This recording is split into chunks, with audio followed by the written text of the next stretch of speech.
One man's dream of owning his own business turned into a nightmare one early morning. As he stepped out of his business, he was shot and killed, and this murder remains unsolved. Hello and welcome to Coffee and Crime, crimes in 5 minutes or less. So grab some coffee and let's talk some crime.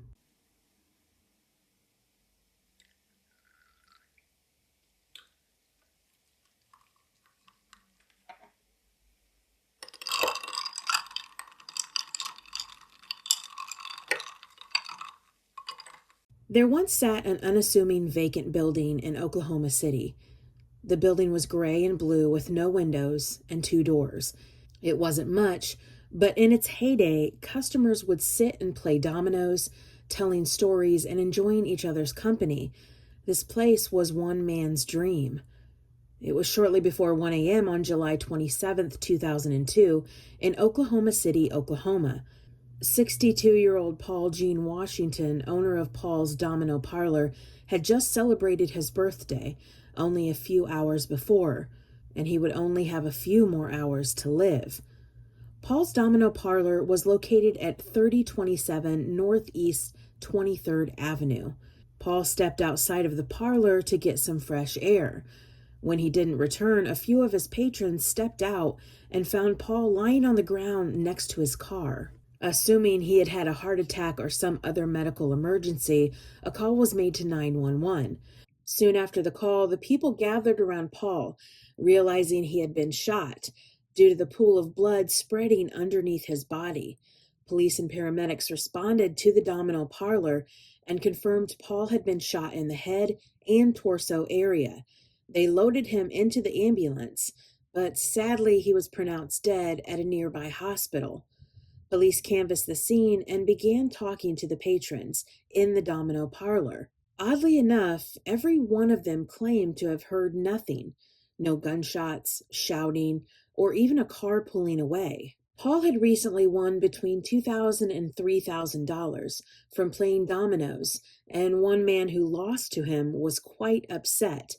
32-year-old Jimmy Lee Lethridge Jr. did not like to lose. A witness had given Jimmy's name to investigators as a suspect. Many of the patrons assumed that Jimmy returned to the Domino Parlor and shot Paul because of his winnings. In September of 2002, police arrested Jimmy and Amanda Lethridge in connection with Paul's murder. They had discovered red stains in Jimmy's car, and a witness had come forward implicating Jimmy. However, on September 19th, they were released due to the test results of the red stains being something other than blood. And the witness who accused Jimmy, he suddenly caught amnesia and claimed he didn't remember Jimmy being involved in Paul's murder. This led to all charges being dismissed.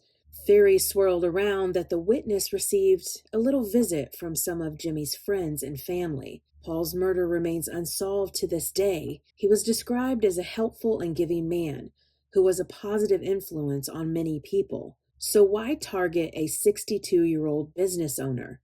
It's a bit alarming that none of his patrons heard anything in that quiet early morning of July.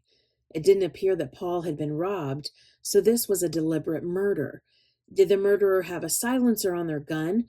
Or maybe Paul's Domino Parlor played loud music, so any sound from the outside may have been muffled.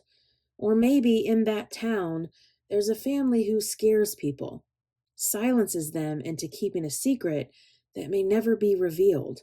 If you have any information, please contact the Oklahoma Police Department Homicide Unit at 405-297-1126. Or to remain anonymous and possibly be eligible for a reward, call Crime Stoppers at 405-235-7300. Thank you for watching Coffee and Crime. Join me every Tuesday as I delve into the darker part of our society with another episode of Coffee and Crime. I'll see you next time.